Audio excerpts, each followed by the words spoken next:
What if a ghost could speak and kill? In the early 1800s, a peaceful Tennessee farmhouse became the stage for one of the most terrifying hauntings in American history. Voices in the dark, violent attacks, and a death with no earthly explanation. Was it witchcraft, mass hysteria, or a true paranormal force? This is a chilling story of the Bells family nightmare and the mystery that still haunts us today.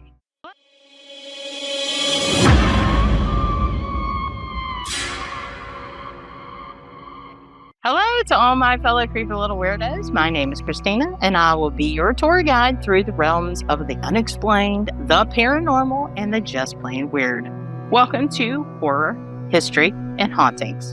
In the early 1800s, nestled in the rolling hills of Adams, Tennessee, the Bell family lived a peaceful and modest life on their farm. John Bell Sr., a hardworking farmer, had moved his family to the area in 1804. He, his wife Lucy, and their children loved a quiet rural existence. They were respected members of the small community, known for their strong faith and good character. But all that was about to change. It all began in 1817, when strange noises started to plague the Bell family home. At first, the sounds were subtle, faint knocks and taps that echoed through the walls of their home at night. The children would often hear something that sounded like scratching or soft whispering in the darkness. These noises grew more frequent and pronounced over time, and it wasn't long before they were joined by unsettling sounds of chains dragging across the floor, accompanied by what seemed like the unmistakable growls and fighting of unseen beasts. The Bell family, bewildered and terrified, had no explanation for these disturbances. Then came the voices. At first, they were nothing more than hushed whispers, low, indecipherable murmurs that seemed to emanate from the very air itself. But soon the whispers turned into clear, distinct words. The voice of the woman, harsh, mocking, and filled with malice, called out to the family, taunting them with insults and threats. It seemed to know their every move, their deepest secrets, and even their private thoughts. The most terrifying of all was when the physical assaults began. One night, John Bell and his family were startled when they felt a sharp stinging sensation on their face, as if something invisible had struck them. The unseen force would grab at their hair, pull their blankets from the bed, stick them with needles, and slap them with unseen hands. Lucy Bell was often the target, suffering from violent physical attacks that left her bruised and terrified. The children, too, were not spared. It seemed as if an invisible force was determined to make their lives a living nightmare. Despite desperate pleas for help and numerous attempts to find an explanation, no one could understand what was happening. Neighbors were called to witness the phenomenon, but none could offer any rational explanation. It was as if the Bell family were being haunted by an invisible and malevolent presence. As the days turned to months, the hauntings grew stronger. The voice began to take on a more distinct personality, calling itself Kate. It revealed that it was the spirit of a woman who had once lived in the area. Kate claimed to have been wronged by the Bell family in a past life, and that she promised to torment them until they could somehow make amends. The family tried everything they could think of, prayers, rituals, and even contacting spiritualists, but nothing seemed to work. It seemed the Bell family was trapped in a nightmare with no escape. The horror reached its peak in 1820 when John Bell's health began to rapidly decline. He had always been strong and healthy, but now he appeared pale, weak, and frail. It was as if life was being slowly drained from him. He suffered from strange fits of trembling and an inability to speak or move at times. And many of the family believed that Kate was responsible for his deteriorating health. Finally, on December 20th, 1820, John Bell died in his sleep under mysterious circumstances. His death was sudden and unexplained, and the family could not shake the feeling that the malevolent witch who was tormenting them for years was responsible. Some even claimed that he had been poisoned, but no evidence was ever found to support this. The haunting seemed to reach its climax with his death, and rumors spread that Kate, the Bell Witch, had finally succeeded in her sinister task. The Bell family was left to grieve their loss, but the legacy of the Bell Witch lived on. John's death did not mark the end of the haunting, but rather the beginning of the legend. For years to come, the Bell Witch would continue to terrorize the town of Adams, its story becoming one of the most famous paranormal events in American history. The legend of the Bell Witch spread far beyond the boundaries of Adams, Tennessee, as word of the haunting captured the imagination of the entire region. People from all walks of life came to the Bell Farm to witness the supernatural events for themselves, eager to catch a glimpse of the mysterious force that had tormented the Bell family for years. As the story of the haunting became more widely known, theories and explanations began to emerge, each one attempting to unravel the mystery behind the torment that had plagued the Bells. Some of the earliest theories suggested that the Bell Witch was the product of witchcraft. In the early 19th century, the fear of witches and supernatural was still deeply ingrained in rural America. The idea that the haunting was the result of a powerful witch casting a curse upon the Bell family seemed plausible to many. This theory was further fueled by the supposed confession of a local woman named Kate Batts, who was rumored to have been a neighbor of the Bells. Some believe that Kate Batts had practiced dark magic and after a dispute with the Bell family had cursed them as an act of revenge. The belief in witchcraft was widespread, and many speculated that the malevolent force responsible for the haunting was a witch seeking vengeance for an unknown wrong. Another prevailing theory that the Bell Witch was a spirit of a vengeful woman who had died and returned from the grave to torment the living. According to this explanation, the entity known as Kate was the ghost of a long-dead woman, either wronged by the Bell family or simply a restless spirit unable to find peace. In this version of the tale, Kate's anger fueled the supernatural attacks on the Bell family. The idea of vengeful spirits seeking retribution for past wrongs resonated deeply with the community, particularly in an age when death was often surrounded by mystery and superstition. But as the haunting gained notoriety, some began to wonder if the Bell Witch phenomenon was not the result of witchcraft, but rather a case of mass hysteria. The emotional and psychological toll of the repeated and unexplained occurrences had left the Bell family in a state of constant fear and distress, and it was argued that the family's collective anxiety might have manifested itself in the form of the supposed supernatural occurrences.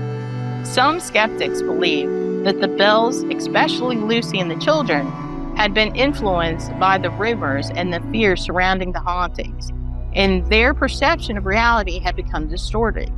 In this view, the Bell Witch was not a malevolent force at all, but a psychological response to stress and fear. Whatever the true cause of the haunting, the role of the local community cannot be overlooked. The Bell Witch captivated the town of Adams and the surrounding areas, becoming a source of fascination and dread. Some claim to have heard the mysterious voice of Kate or experienced the unseen force that attacked the family.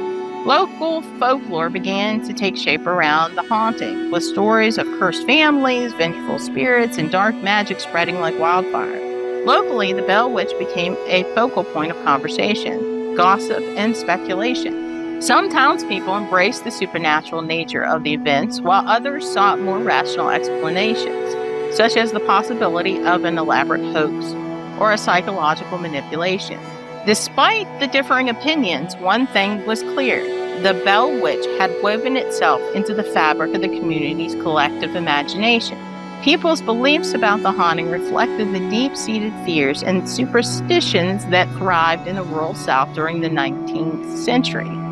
It was a story that seemed to confirm the existence of dark forces lurking just beneath the surface of everyday life, waiting to be unleashed.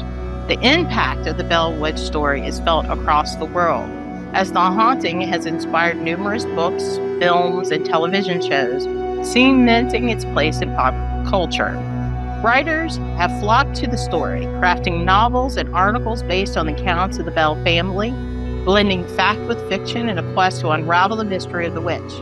Among the most well-known works are the 19th century accounts written by Richard Bell and others, which solidifies the haunting as one of the earliest and most infamous cases of its kind. In modern times, the legend of the Bell Witch has continued to inspire countless works of entertainment.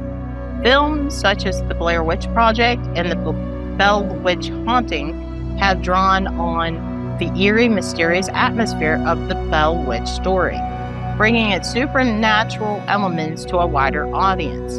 The idea of a malevolent, unseen force haunting a rural community has proven to be a compelling narrative in the horror genre. Television paranormal investigation shows have also been drawn to the tale, with series like Paranormal Witness and Ghost Adventures revisiting the Bell Witch phenomenon, exploring its darker corners through dramatic reenactments and investigative reports. Despite the numerous books, films, and investigations, the mystery of the Blair Witch still remains unsolved. Was the Bell Witch truly a spirit, a witch, or something far more sinister? Could the events have been a product of mass hysteria, mental illness, or a hoax designed to stir up fear and gain attention? What caused the Bell Witch to torment the family? Why did the entity's power diminish after John Bell's death?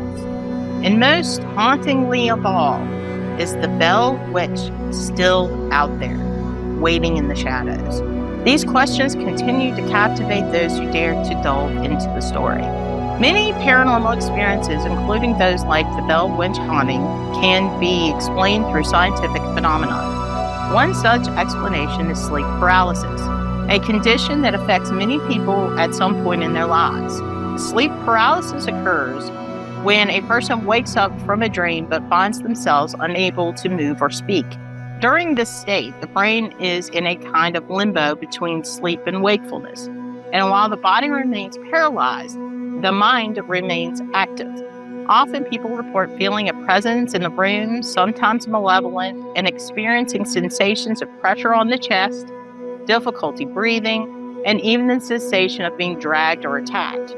These sensations can be so vivid and terrifying that they are often interpreted as ghostly encounters. For the Bell family, it's possible that some of their experiences, especially the physical assaults and oppressive feelings, were manifestations of sleep paralysis, occurring during moments of intense fear and anxiety. Another scientific explanation for the eerie sounds of voices associated with the haunting comes from auditory hallucinations.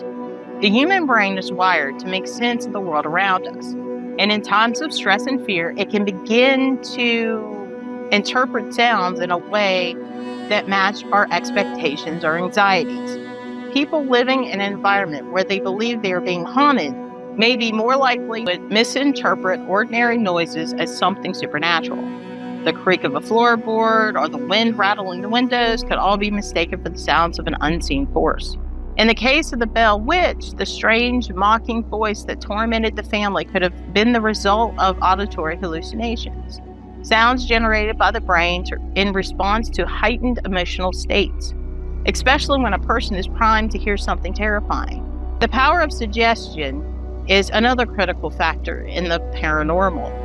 When someone believes they are in a haunted place or experiencing something paranormal or supernatural, their brain becomes more susceptible to interpreting ambiguous stimuli as confirmation of their beliefs. This can be heightened by the stories told by others, the history of a location, or even the very atmosphere of a place. The supernatural world is filled with wonder, but it's also filled with the unknown. Exploring the paranormal is not about dismissing experiences, but about considering all the possible explanations, from the scientific to the psychological. Only by doing so can we begin to peel back the layers of the mystery, to understand not just what we experience, but why we experience it at all. And in the process, we can uncover a deeper understanding of both the world around us and the incredible power of the human mind. As the story of the Bell Witch echoes through history, it leaves behind a trail of unanswered questions, unresolved mysteries, and a legacy that has fascinated generations. But the journey doesn't end here. We want to hear from you. What do you think about the Bell Witch? Do you believe it was a true haunting, or do you think there is a rational explanation for what happened? Share your thoughts and theories in the comments below. I'd love to hear them. And let's keep the conversation going. Whether you're a believer in the supernatural or a skeptic seeking answers, your perspective adds to the ongoing exploration of those fascinating phenomena.